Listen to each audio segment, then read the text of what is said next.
Hi friends, welcome to ഷമീസ് kitchen. എല്ലാവർക്കും സുഖമാണല്ലോ. ഇന്ന് നമ്മൾ തയ്യാറാക്കുന്നത് ഒരു സ്പെഷ്യൽ റെസിപ്പിയാണ്, ചുട്ടെടുത്ത തക്കാളി ചട്നി.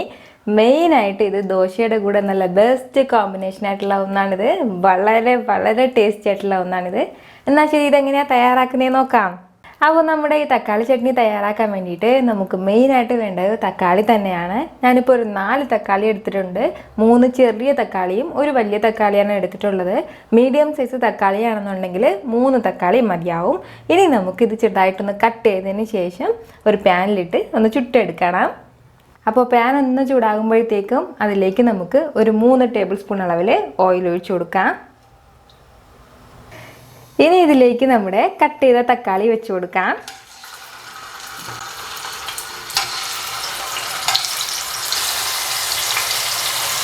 ഇതുപോലെ നമുക്ക് ഓരോ തക്കാളിയും കമിഴ്ത്തി വെച്ച് കൊടുക്കാം. ഇനി ഇതിലേക്ക് നമുക്ക് ഒരു 10 വെളുത്തുള്ളി, ചെറിയ വെളുത്തുള്ളിയാണ്, അതിൻ്റെ പേരിലാണ് 10 എണ്ണം എടുത്തത്. അപ്പോൾ വലുതാണെന്നുണ്ടെങ്കിൽ ഒരു 5 വെളുത്തുള്ളി മതിയാവും, അത് കൂടി ഇടാം.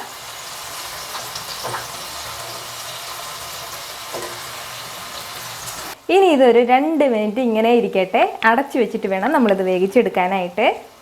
ഫ്ലെയിം നല്ലതുപോലെ ഒന്ന് ഹൈയിൽ വെച്ചിരുന്നാൽ മതിയാവും, കാരണം നമ്മളിത് പെട്ടെന്ന് ചെയ്തെടുക്കുന്ന തക്കാളി ചട്നിയാണ്.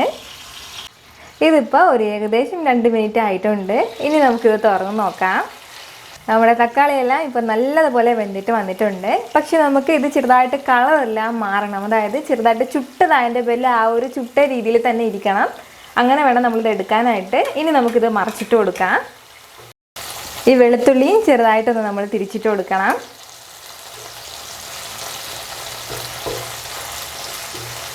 നമ്മൾ ഈ തക്കാളി എടുക്കേണ്ട എങ്ങനെയെന്ന് വെച്ചാൽ ഏകദേശം ഈ ഒരു രീതിയിൽ കറുത്ത കളർ അവിടെ ഇവിടെ ആയിട്ട് ഇങ്ങനെ വരണം. അപ്പോൾ വേണം നമ്മളിത് എടുക്കാനായിട്ട്. നമ്മുടെ വെളുത്തുള്ളിയിലും ആ ഒരു രീതിയിൽ തന്നെ ഉണ്ടാവണം. ഇനി ഇത് അടച്ചു വെക്കണം എന്ന് ആവശ്യമില്ല. നമ്മൾ നല്ലതുപോലെ ഒന്ന് തിരിച്ച് മറിച്ച് വിട്ട് ഒന്ന് വേവിച്ചെടുത്താൽ മതിയാവും. ഈ ഒരു രീതിയിൽ വേണം നമ്മളത് എടുക്കാനായിട്ട്. ഇപ്പോൾ നല്ല കറക്റ്റായിട്ട് നമ്മുടെ തക്കാളി വെന്തിട്ട് വന്നിട്ടുണ്ട്.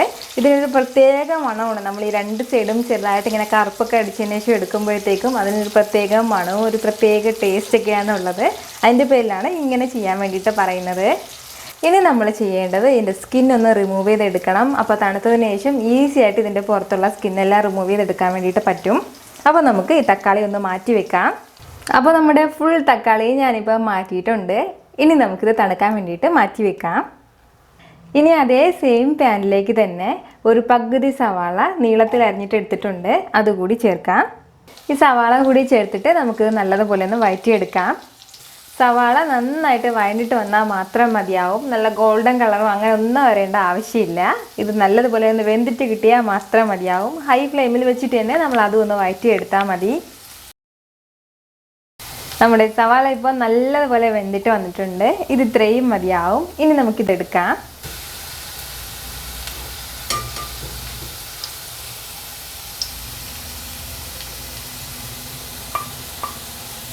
ഇനി ഇതേ പാനിലേക്ക് തന്നെ ഒരു 3 വറ്റൽമുളക് കൂടി ചേർക്കുകയാണ്. നമ്മുടെ എരിവിനനുസരിച്ചിട്ട് ചേർത്താൽ മതിയാവും വറ്റൽമുളക്. അതും ഇതുപോലെ തന്നെ നമ്മൾ നന്നായിട്ട് ഫ്രൈ ചെയ്തെടുക്കണം. നമ്മുടെ വറ്റൽമുളക് ഇപ്പം നല്ലതുപോലെ ഫ്രൈ ചെയ്തെടുത്തിട്ടുണ്ട്. ഇനി നമുക്ക് നമ്മുടെ ചട്നി തയ്യാറാക്കി തുടങ്ങാം. ഇനി നമുക്ക് ഒരു ബൗളിലേക്ക് നമ്മൾ നേരത്തെ എടുത്ത് വെച്ചിരുന്ന വറ്റൽമുളക് ചേർത്ത് കൊടുക്കാം. അതിനുശേഷം നമുക്കിത് നല്ലതുപോലെ ഒന്ന് പൊടിച്ചു കൊടുക്കാം. കൈ വെച്ചിട്ട് പൊടിക്കുന്നത് തന്നെയാണ് ഏറ്റവും ബെസ്റ്റായിട്ടുള്ളത്. ഇപ്പോൾ ഞാൻ ഇതുപോലൊരു വെയിറ്റ് വെച്ചിട്ടാണ് ഇത് നന്നായിട്ട് പൊടിക്കുന്നത്. ഈ ഒരു രീതിയിൽ നമ്മളിത് നന്നായിട്ടൊന്ന് പൊടിച്ചെടുക്കണം. ഇനി ഇതിലേക്ക് നമ്മൾ ചേർത്ത് കൊടുക്കേണ്ടത് തക്കാളിയാണ്. അപ്പോൾ തക്കാളിയുടെ സ്കിന്ന് ഫുള്ള് ഞാനിപ്പോൾ റിമൂവ് ചെയ്തെടുത്തിട്ടുണ്ട്. ഇനി അതുകൂടി ചേർത്തിട്ട് നമുക്കിത് നല്ലതുപോലെ ഒന്ന് മിക്സ് ചെയ്തെടുക്കാം. ഇതുപോലെ നമ്മളിത് കുഴച്ചെടുക്കുന്നതിനേക്കാളും ഏറ്റവും ടേസ്റ്റി ആയിട്ടുള്ളത് കൈവച്ച് കുഴച്ചെടുക്കുന്നത് തന്നെയാണ്. അപ്പോൾ ഞാൻ എപ്പോഴും വീട്ടിൽ തയ്യാറാക്കുമ്പോഴത്തേക്കും കൈവച്ചിട്ട് തന്നെയാണ് കുഴച്ചെടുക്കുന്നത്. പിന്നെ ഇപ്പോൾ ഇതുപോലൊരു വെയിറ്റ് വെച്ച് കുഴച്ചെടുക്കുന്നേ ഉള്ളൂ. തക്കാളി എല്ലാം നന്നായിട്ട് കുഴച്ചെടുത്തിട്ടുണ്ട്. ഇനി നമുക്കിതിലേക്ക് നമ്മൾ നേരത്തെ വഴറ്റി വെച്ചിരുന്ന സവാള കൂടി ചേർത്ത് കൊടുക്കാം.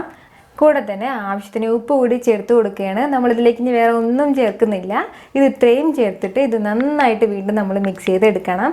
അപ്പോൾ ഞാൻ പറഞ്ഞതുപോലെ തന്നെ കൈ വെച്ചിട്ട് മിക്സ് ചെയ്യുന്നതാണ് ഇത് കൂടുതൽ ടേസ്റ്റി ആയിട്ടുള്ളത്. അപ്പോൾ ഇത്രയേ ഉള്ളൂ, നമ്മുടെ വളരെ വളരെ ടേസ്റ്റി ആയിട്ടുള്ള ചുട്ട തക്കാളി ചട്നി റെഡി ആയിട്ടുണ്ട്. ഇത് നമുക്ക് ദോശയുടെ കൂടെയും അതുപോലെ തന്നെ നമ്മൾ ചോറിൻ്റെ കൂടെയൊക്കെ സൈഡിലൊക്കെ വെച്ചിട്ട് തൊട്ട് കഴിക്കാനൊക്കെ വളരെ ടേസ്റ്റി ആയിട്ടുള്ള ഒന്നാണിത്. ഇത് കാണുമ്പോൾ തന്നെ നാവിലേക്ക് കപ്പലിടുന്ന നല്ല ടേസ്റ്റി ആയിട്ടുള്ള ചുട്ട തക്കാളി ചട്നിയാണ്. അപ്പോൾ ഉറപ്പായിട്ട് നിങ്ങളത് ട്രൈ ചെയ്ത് നോക്കണം, നിങ്ങൾക്കിത് നല്ലതുപോലെ ഇഷ്ടമാവും. അപ്പോൾ ഈ വീഡിയോ നിങ്ങൾക്ക് ഇഷ്ടമായാൽ ലൈക്ക് ചെയ്യാനും ഇത് മറ്റുള്ളവർ കാണണമെന്ന് ആഗ്രഹിക്കുന്നുണ്ടെങ്കിൽ ഷെയർ ചെയ്യാനും സബ്സ്ക്രൈബ് ചെയ്യാനും മറക്കരുത്. വീണ്ടും നല്ലൊരു റെസിപ്പിയുമായിട്ട് വരുന്നവരേക്കും എല്ലാവരും ഹാപ്പി ആയിട്ടിരിക്കുക, സന്തോഷമായിട്ടിരിക്കുക, ചിരിച്ചുകൊണ്ടിരിക്കുക. Take care dear friends.